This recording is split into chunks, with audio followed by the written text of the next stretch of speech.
Hello everybody.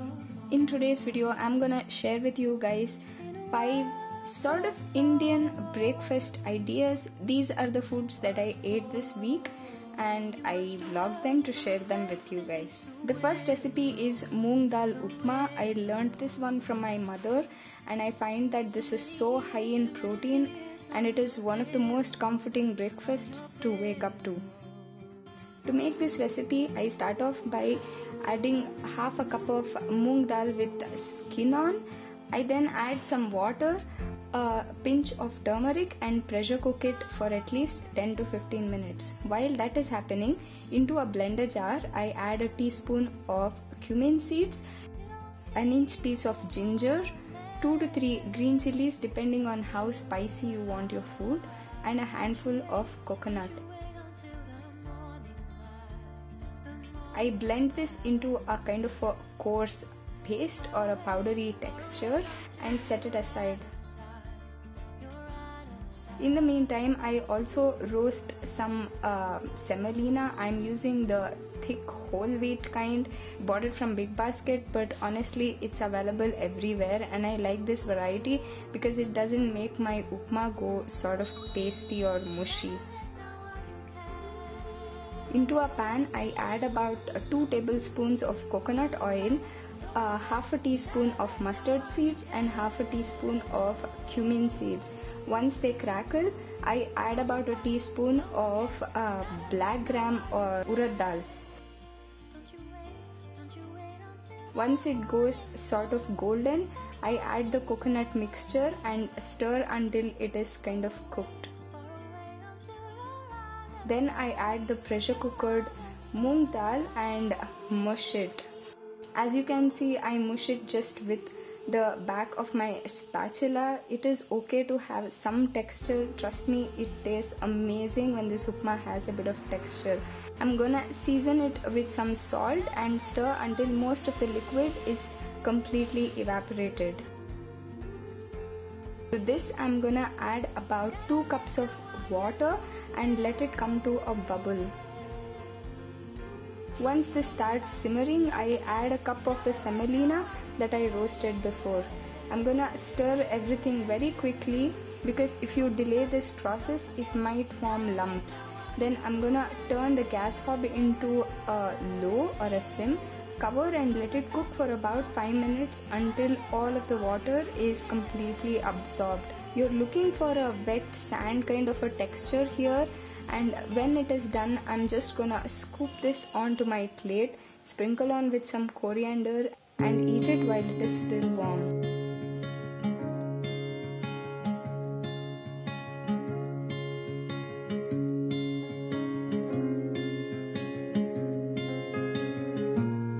This next recipe is avocado and chocolate smoothie.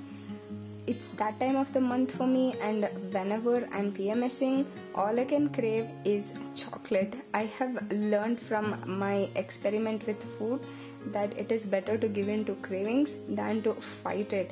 But how you give in to your cravings is entirely up to you, and I want to do it the smart way.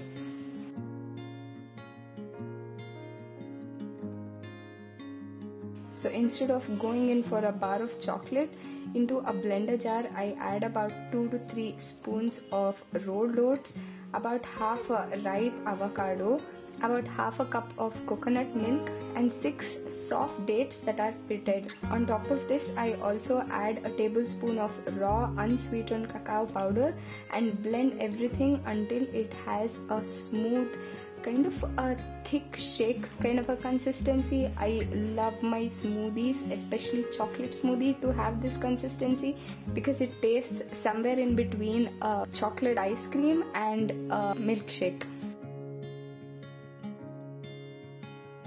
And I garnished it with some strawberries because I had some in my fridge, and I also sprinkled on some oats and a small sprinkling of unsweetened cacao nibs.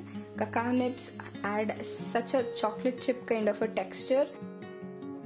As you can see, this stuff has got literally no sugar, but it tastes absolutely delicious. And because I was having it for my breakfast, I had it with a jar of cucumber water and some rose tea. Of late I've been really loving tea along with my breakfast, and as you can see, I'm practicing some mindful eating habit without any TV or phone to distract me. I give my chocolate smoothie its 100% due attention. The next day I had this Masala Azhagi vermicelli. I love ragi. It has such a nutty, earthy kind of a taste to it, and when you load it with vegetables, it tastes so yummy. To make the vermicelli, I first added it into some boiling water and let it stay in the water for about 2 minutes. And then I rinsed it with cold water and set it aside to completely come to room temperature.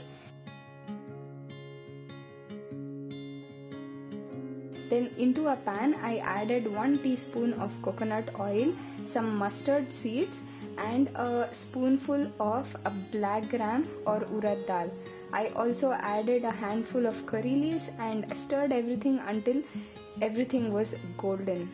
Then I added some finely chopped capsicum or green bell pepper, a handful of frozen peas as well, because peas goes very well with vermicelli. Season with some salt and stir until everything is cooked.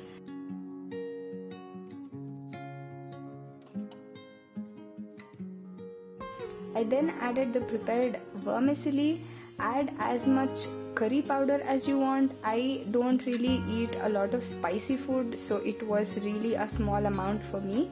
Then I sprinkle it with some coriander, stir everything to mix one last time, and have it with some cucumber and basil water, which is basically just that: a couple of slices of cucumber, a couple of leaves of basil, and a whole load of water to drench them in.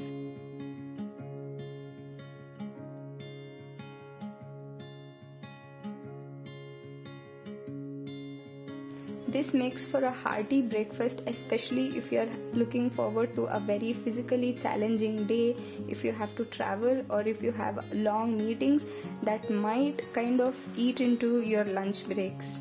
Also, ragi is super high in proteins and fiber, so this is especially good for you if you want to lose some weight as well. Avocado and tomato toasts, oh my god, it's my favorite thing, and it's so easy to assemble too, especially if you're running late.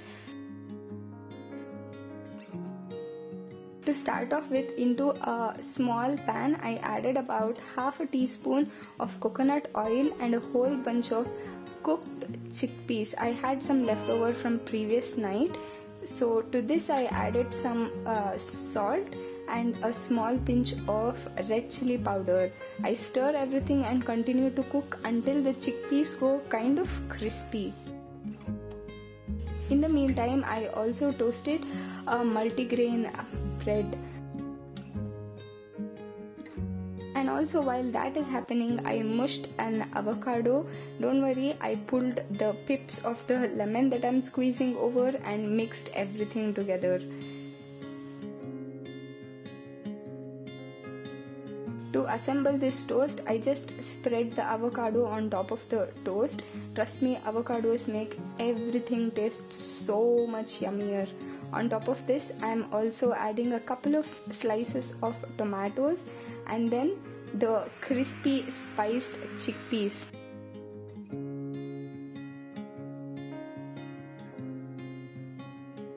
Now this is not absolutely essential, but just because I like the taste of it, I drizzled over some tahini and soy sauce mix just to give it a little bit of a flavor boost. I then cut this into half and have it with my soy milk. This to me is such a complete breakfast, and because the bread is multigrain and it has a good serving of avocado and chickpeas, it is quite sustainable too. Next day I had green smoothie. I had an intense workout day that day, so I am making 2 batches of the same. So to start off with, I chop about 2 cucumbers into thin slices.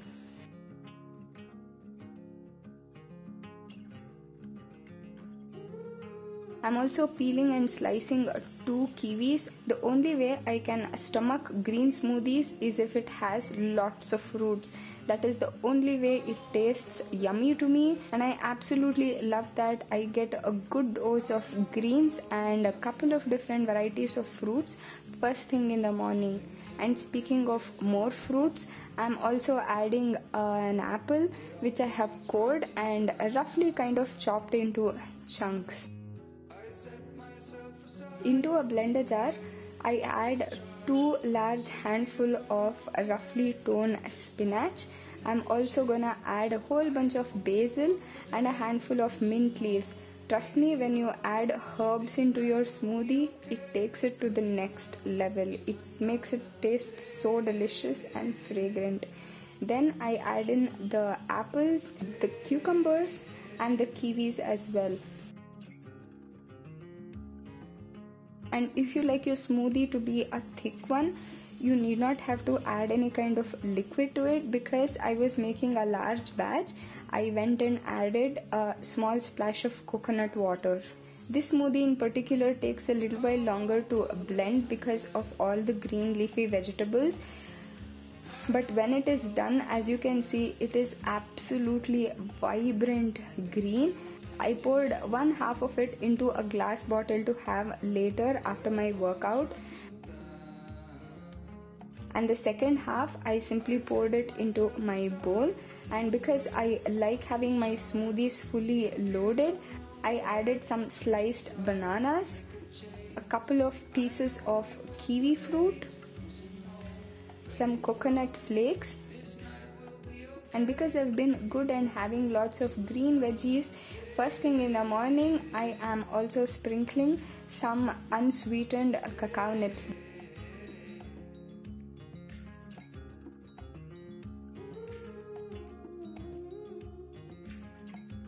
Alright you guys, that's it for today's video. If you happen to try any of these recipes, please take a picture, tag me on Instagram and use the hashtag #FitWithRanju so I can see them, appreciate them, like them and share them on my stories as well.